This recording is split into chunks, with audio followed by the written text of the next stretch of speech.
The booms. Makes it hard to be a good mom. As America's veterans face challenges, DAV is there. I'm Naomi Mathis, Air Force veteran. DAV helps veterans get the benefits they've earned. Thanks to DAV, I was able to begin to heal. With the right support, more veterans can reach victories, great and small. My victory is being able to be here for my children. Support more victories for veterans. Go to DAV.org. Rapid Radios are instant push-to-talk walkie-talkies with national LTE coverage. Go to rapidradios.com and you'll get up to 60% off, free UPS shipping. Add code RADIO for an additional 5% off. KKFN and KKFN HD1 Longmont, Denver. You're listening to Denver Sports 104.3 The Fan. Nonverbal communication. Mike. What day is it, Mike? Hump day. Unbreakable bonds. Look at us three. The three musketeers. Genius. Yeah. Genius, and genius. And personal hygiene. Holy Moses. You guys excited about showering. It's Stokley and Evans with Mark Schlereth on Denver Sports 104.3 The Fan. Come on. Do the Humpty Hump. Come on, do the Humpty Hump. Well, disaster was just averted there. Well, I would have had Michelle, the Dixie chick, would have been really mad at me. You want to describe what just happened there?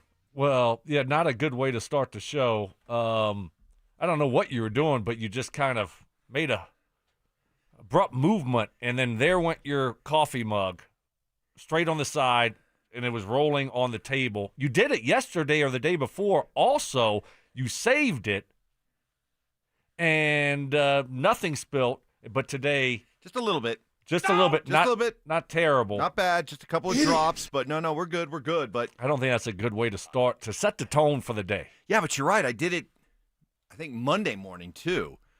And I don't think I've ever moved that fast. No, Have you ever seen me move that fast? never. I mean, Nope. cat-like, puma-like reflexes, tiger-like reflexes. Tiger-like, yes. So fast. Yeah, the other day it was great. Today, not so much. You kind of felt like you Well, I was hit leaning, it and it started rolling more. Well, I was off balance because I was leaning back in my chair here, had my feet up, just watching some Sports Center, watching Shohei Ohtani, who's just, I don't know. Wow. I mean, greatest baseball player I've ever seen. 2 more home runs last night, but I started to sit up as Ty was playing the music, and I think as I started to sit up, my elbow caught the coffee mug. I was a little off balance, leaning the wrong way, so I was, not as cat-like quick, but I still got to it pretty quick. And we are happy to have you here on this Wednesday morning. That's right, hump day, week moving along fast. We will have the Broncos and the Eagles before you know it. And what we always do the day after a Broncos game, Bronco leftovers, Broncos-Bengals leftovers, stuff that maybe did not get talked about as much in the immediate aftermath of the game that you'd like to bring to our and everybody else's attention. Please hit us up on the RamosLaw.com text line 303-713-1043. Sean Payton talking about his thoughts on the team through 4 games. I don't have that cut. Don't have it. Yes, I do. Yes, I do have it. Boy, Bad start for you that today. coffee. The coffee. You are flustered. I am a little bit flustered. You're breathing heavy. I'm not used to dropping stuff like that. That's Some not good. sweat on your It's just forehead. my numbers are and this I don't. Gotta keep our composure. I don't know if this is my fault or Johnny's fault. Johnny, Yes. Did I put the wrong number down? I think I did. I put all the Sean cuts on there. I know, but I think I put the wrong number down. Anyway, do you see the shake that he's drinking this morning? Johnny's very health conscious. Yeah, it's a weird-looking shake. You want to describe what you have in your morning Just a protein smoothie. What's in it? Comprised of, usually I have blueberries, but I didn't buy blueberries at the store. I forgot them the other day. Just strawberry, banana, little over a cup of apple juice, and protein powder. 2 scoops. The apple juice in there. Yeah. See, I'm not an apple juice guy. I like apple juice, but I'm not. explain the use of It the apple adds juice in a there. little more sweetness to it. And then and then I fill the rest up with water, because if you don't put enough liquid in there, then when you go to blend it up, it just doesn't really, like, it all falls to the bottom and then doesn't fill up and stuff because there's no liquid. It's science. See, remember how we were talking about things that you had when you were a kid that you no longer eat? Yes, like raisins, peanut you know, butter and jelly sandwiches. Right. Put apple juice on there for me. Huh. Had a ton of it as a kid. Yeah, It was always around. Yep. And but I can't drink it anymore. I think it's terrible. I'd just like to know how you came up with that combination. Like, I mean, it's a pretty generic combination. is it really? Yeah. Huh. Okay. All right. Well, here's Sean Payton. I found it. I've got it. Here's Sean on what he has learned about this team through the first quarter, the quarter pole, if you will, of the season. Look, I think that race that we always talk about of improving and finding the identity of what we're going to be, it still continues. There were a number of things on tape. Obviously, today's schedule is a little different because of the short week. You know, we'd be foolish if we didn't find a way to get the corrections taken care of from last night's game, and there are plenty of them. It's a quick turnaround. The focus strictly has to be on Philly. It can't be on the following week, going to London, or any of those things. Short week. We got to get the recovery going. Players got to get rested. The study's going to be important. The plan's going to be important. You know, implementing it against a real good football team, obviously, on the road. So, Stoke, this year the Broncos are 2-2. Last year they were 2-2. How does this 2-2 start compared to last year's 2-2 start? I think it feels better because I've seen it from this team before. Last year with the 0-2 start, then they won 2 on the road, with the last game being against the Jets. And that game was, you know, no one could throw the football hardly. The weather conditions were so bad. So I feel like this one's more believable this year because I saw them do it last year. I saw them get to 10 wins. I was still waiting to see, is this for real last year? I know this team can be a good football team. And they still haven't not had the lead in the fourth quarter. Right? I mean, they could be 4-0 very, very easily, 4-0. So I just feel like this team is better equipped and better prepared to make a run than the team that we saw actually do it last year. How about you? Yeah, because there are more knowns, I think, now with this team. Last year it was we were trying to figure out what do they have in Bo, some new players. Year 2 of Sean, year 1 without Russ. I mean, there was a lot of newness to what they were doing last year. This year's team, and it's partly why this 2-2 start does not feel as good as last year's 2-2 start, you know, because last year was just all about curiosity and what's this going to look like. And, you know, once they bounced back from that 0-2 hole, it was kind of like, all right, maybe we got something going here. But for me, the expectations were higher. And so 2-2, especially after all the talk about the importance of getting off to a fast start and then not following through on it. Yeah, it's not as good for me. Not as good. Not as good. You know, considering that, you know, we're looking at possibly being 1-3 in a division that's seems like it's got a chance to be a really good division now that the Chiefs are picking it up. I'll take it. We avoided disaster this past Monday night, being 1-3. Patrick Surtain on the quick week facing the Broncos. Yeah, it is faster. You know, we got to get ahead of schedule, obviously, because, you know, obviously we got a lot to game plan, looking forward to. Obviously, they're a great team. So, you know what I mean, we got to get our minds right at the end of the day. You know what I mean, it's not going to be easy. So I think, you know, we take in this win today and, you know, we focus on, you know, Philly this week. So obviously it's a great victory, but we know we got a bigger plate coming up, so it's going to be good.